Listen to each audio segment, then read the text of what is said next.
Hello વિદ્યાર્થી મિત્રો, આપ સૌનું આપને યુટ્યુબ ચેનલ પર હાર્દિક સ્વાગત છે. તો આજે હું તમારા માટે લઈને આવી ગઈ છું ધોરણ 11 વિષય ઇંગ્લિશ યુનિટ 9 એના વોકેબ્યુલરીના તમામ પ્રશ્નોના ઉત્તરોની સમજૂતી. તે પહેલાં તમે જો આગળના વિડીયો ન જોયા હોય તો તે જરૂરથી જોઈ લેજો અને આપણી ચેનલને લાઇક, શેર અને સબસ્ક્રાઈબ જરૂરથી કરી દેજો. તો ચાલો આપણા વોકેબ્યુલરીના તમામ પ્રશ્નોના ઉત્તરોની સમજૂતી મેળવીએ. તો અહીં આપણા વોકેબ્યુલરીનો ફર્સ્ટ ક્વેશ્ચન છે, match the words of column A with their meanings in column B.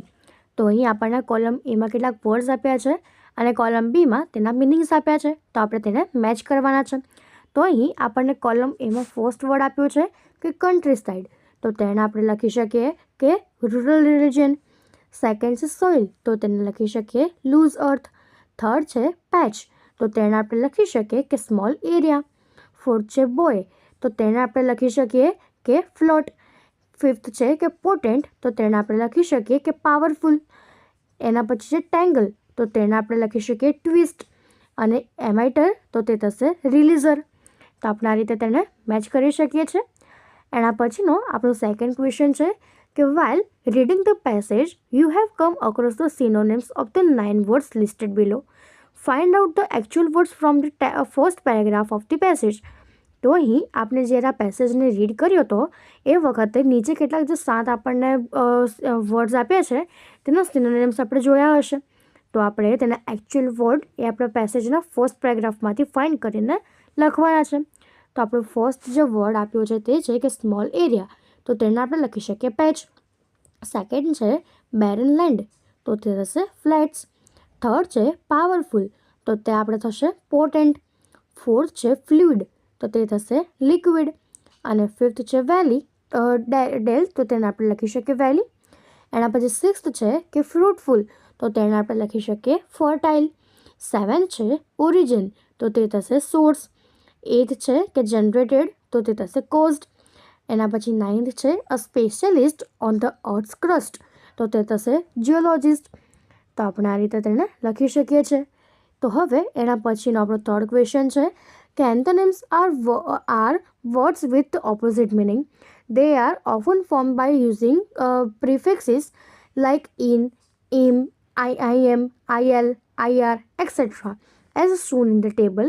Underline the prefixes and write antonyms in the bracket. તો અહીં આપણે જાણીએ છીએ કે એન્થોનિમ્સ એટલે કે કોઈ પણ વર્ડનો ઓપોઝિટ મિનિંગ, અને તે એક ઇન, આઈએમ, આઈએલ, આઈઆર એવી રીતે ફોર્મ થાય છે. તો આપણે નીચે જે અંડરલાઇન કરેલા પ્રિફિક્સ છે એને આપણે સિનોનિમ્સ એન્ટોનિમ્સ લખવાના છે. તો અહીંયા આપણે એક એક્ઝામ્પલ આપ્યું છે જેમાં પ્રિફિક્સમાં આ પહેલું છે ઇન, તો આપણો વર્ડ આપણને આપ્યો છે કે એડ્યુકેટ, તો તેને આપણે લખી શકીએ ઇન દ્વારા કે ઇન એડ્યુકેટ. એના પછી છે કેરીડેબલ, તો તે થશે ઇનકેરીડેબલ. એવી જ રીતે જો આપણે આઈએમથી લખીએ તો પોસિબલ જે છે તો એનું એન્થોનિમ થશે ઇમ્પોસિબલ, જેમાં આપણે આગળ આઈએમ લગાવ્યું. મેચ્યોર છે તો એને આપણે જો એન્થોનિમ લગાવીએ તો થશે ઇમમેચ્યોર, એની આગળ પણ આપણે આઈએમ લગાવ્યો છે. એવી જ રીતે થર્ડ છે કે આઈએલ, તો એમાં ફર્સ્ટ છે લીગલ, તો તે થશે ઇલલીગલ, તો એમાં આપણે આગળ આઈએલ લગાડ્યું જેથી તેનો એન્થોનિમ થઈ ગયો. એના પછી છે લોજિકલ, તો તે થશે ઇલોજિકલ, તો એમાં આપણે આગળ આઈએલ લગાડ્યું જેથી તે એન્થોનિમ થઈ ગયો. એવી જ રીતે આપણું પ્રિફિક્સ છે કે આઈઆર, તો એમાં ફર્સ્ટ છે રેગ્યુલર, તો તે થશે ઇરરેગ્યુલર. એના રિસ્પોન્સિબલ તો ઇરરિસ્પોન્સિબલ.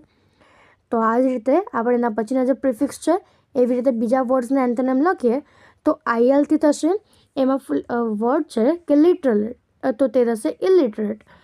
ઇન, તો એમાં એક્ટિવમાં લખીએ તો તે થશે ઇનએક્ટિવેટ. એના પછી આઈએમ, તેમાં લખી શકીએ પાર્ટિયલ, તો થશે ઇનપાર્ટિયલ. આઈઆરમાં આપણે બીજું લખીએ તો તે છે કે રિવેન્ટલ, તો થશે ઇનરિવેન્ટલ. આઈએનમાં લખી શકીએ કે સફિશિયન્ટ, તો ઇનસફિશિયન્ટ. આઈએલમાં લખી શકીએ લીગલેબલ, તો થશે ઇલિજિબલ. એના પછી કરેક્ટ, તો ઇનકરેક્ટ. મોરલ, તો ઇમોરલ. લેજિબલ, તો ઇનલેજિબલ. રેશનલ, તો ઇનરેશનલ. એના પછી કે પોટેલ, તો તે થશે ઇનપોલાઇટ. એના પછી રિલિજિયસ, તો ઇનરિલિજિયસ. તો આપણે આ રીતે તેને એન્થોનિમ્સ અને સિનોનિમ્સ લખી શકીએ.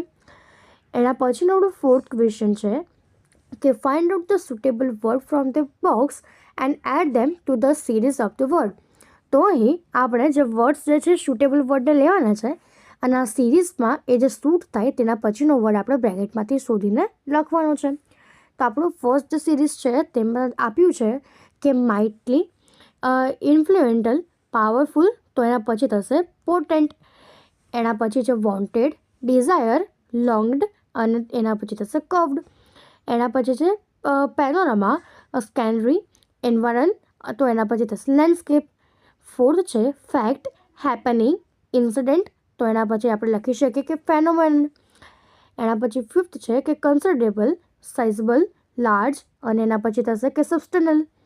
સિક્સ્થ છે કે relation, balance, percentage and proportion. તો હવે એના પછી આપણને સેવન્થ આપ્યું છે કે રિબાઉન્ડિંગ, જમ્પિંગ, લીપિંગ, તો એના પછી થશે બાઉન્સિંગ. એના પછી એઇથ છે કે ફેલ અપાર્ટ, ફ્રેગમેન્ટ, પીસ, તો એના પછી થશે સ્પ્લિન્ટર. નાઇન્થ છે કે માર્જિનલ, સ્ક્રિટલ, સાઇડવેઝ અને એના પછી થશે લેટરલ. અને 10th છે કે રિલીઝર્સ, એક્સપ્લોરર્સ, ડિસ્પેન્સર્સ અને એના પછી થશે એમિટર્સ. તો આપણે આ રીતે તે સિરીઝને પૂર્ણ કરવાની છે. એના પછીનો આપણો ફિફ્થ ક્વેશ્ચન છે કે frame a sentence using all the words given in the group.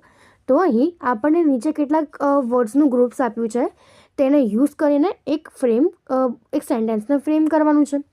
તેમાં આપણું ફર્સ્ટ છે કે farmers large trees to stop soil erosion.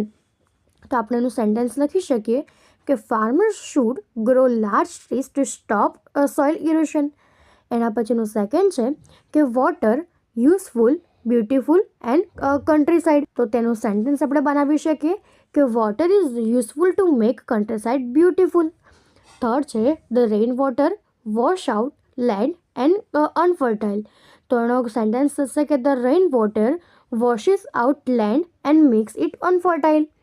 એના પછી ફોર્થ છે કે the reflection in the pound tangled images. તો તેનું સેન્ટેન્સ થશે કે the reflection in the pond shows tangled images. અને ફિફ્થ છે કે ડ્રીપ ઇરિગેશન, ડ્રીપિંગ અને ઇમાઇટર્સ. તેનું સેન્ટેન્સ થશે કે drip irrigation is the method of irrigation in which water keeps dripping through emitters. તો આપણે આ રીતે તેના સેન્ટેન્સીસ બનાવી શકીએ છીએ. તો અહીં આપણો આ જે વોકેબ્યુલરીનો સેક્શન છે પૂર્ણ થાય છે. જો તમને આમાં કોઈ પણ ડાઉટ હોય તો તમે તે કોમેન્ટ સેક્શનમાં જરૂરથી જણાવી શકો છો અને આપણી ચેનલને લાઇક, શેર અને સબસ્ક્રાઈબ જરૂરથી કરી દેજો. Thank you.